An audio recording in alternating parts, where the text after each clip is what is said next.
The next interpretive sign interprets the earthen wall ahead of us with the ditch on the outside, and I think that's unusual for Adena and Hopewell earthworks. Usually the ditch is on the interior, which proves that it is not a fortification. It's not for defensive purposes, because you want your ditch, your moat, to be on the outside.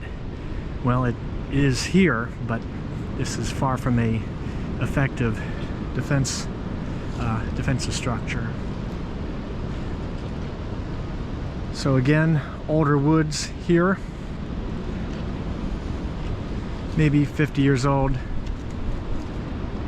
former pasture,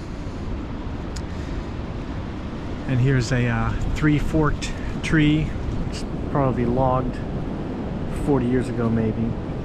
But we have encountered the earthen wall again, and we see it, I think, rising from a ravine ahead, and then in front of us here to where it dips down into the valley that we came from. So again, a lot of work for people who didn't have the wheel, didn't have beasts of burden. They would have carried baskets, maybe sacks of earth to build this wall, which is 6 feet tall, at least from the ditch. No, deeper than that.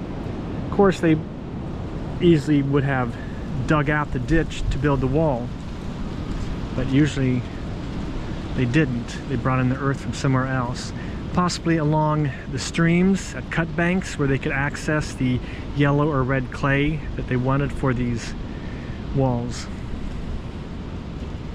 At least that was one of the recent presentations by the Mound City chapter of the Ohio Archaeological Society. Moving on.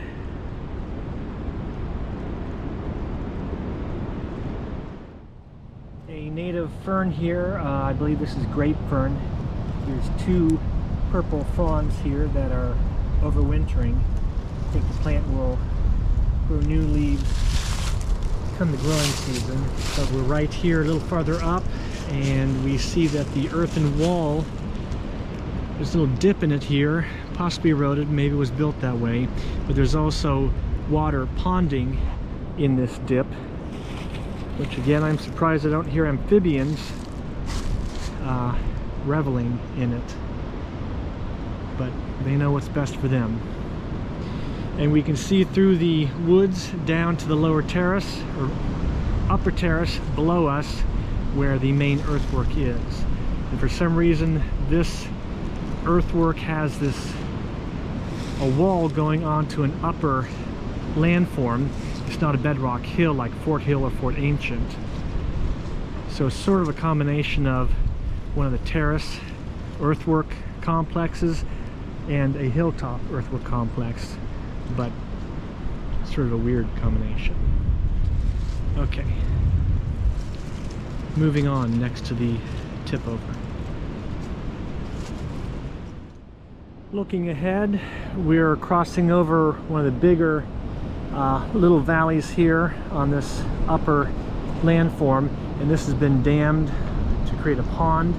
I think there might be a bigger pond farther upstream. I remember visiting this one time with my friends. We rode our bikes all the way out here, and again, I had no idea the earthworks were here. It was just some place to explore. But off to our left, the earthen wall continues and it dips down to the stream. But it's very distinct here with the exterior ditch. Looking back the way I came down the trail. So this might actually be at the western edge of the earthwork, and the wall will curve down onto the terrace below us, and that this stream, I think, is part of the design and was incorporated into the earthwork as a part of the western edge of it. I'm not sure. I'll have to check my maps when I get home and then add text to my video to correct myself or applaud myself for remembering things correctly. But we can see the earthen wall here, about 6 feet tall, coming down the slope down to this stream.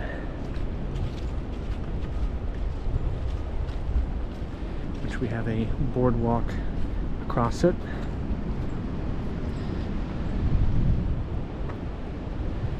So let's continue on and see what develops.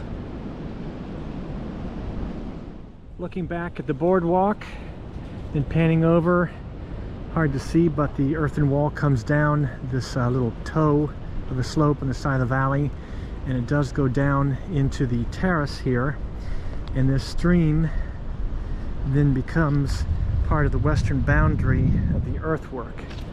I don't know if there was a, well, there's interpretive mowing ahead, so it looks like the earthen wall was there, but the stream flows, I think, inside the wall, which has been plowed down. And so it's a curious little structural design thing here, similar to what I think we can see at Cedar Bank on US 23 near the hospital, that the stream, little stream valley, is a part of the boundary of the earthwork. So looking back on the trail, and then the earthen wall coming down, I think this big tree, maybe an oak, is on the tip of the wall, and then it's reducing down where it's probably been plowed down or eroded, and the stream flows through it and out onto the terrace with the interpretive mowing there ahead. So this is the western edge of the earthwork, at least the enclosure, and looking south, that is Carpenter's Hill, and then panning to the west, if you can hear me, Sulphur Lick Road continues westward, and with a nice devil tree here, as my former boss called them, honey locust, with those hideous thorns to keep the mastodons from eating the seed pods too early. We do have a vulture here, turkey vulture, staying aloft definitely in this wind, but being buffeted a bit. And then in the center of the screen is one remainder of the Clark farmstead, an old barn which is a part of the, owned by the Park Service, and I've heard it's been dated to the 1820s. It's a special kind of barn that I need to write up my theories on from all my architectural surveying back in the 1990s. I have so much I haven't published. Alright, moving on. Well, one last pan up into the woodlands, back to the trail, and where the earthen wall comes down to us. So, moving on to the main earthwork, and that would be a hawk. But moving on to the main earthwork out here on the terrace, and there's the hawk. Looks like a pair, maybe courting. They probably have a nest somewhere. So keep in mind that these parks are more than just archaeological preserves. They're also great natural preserves. Plants, animals, even some fun guys. So, moving on.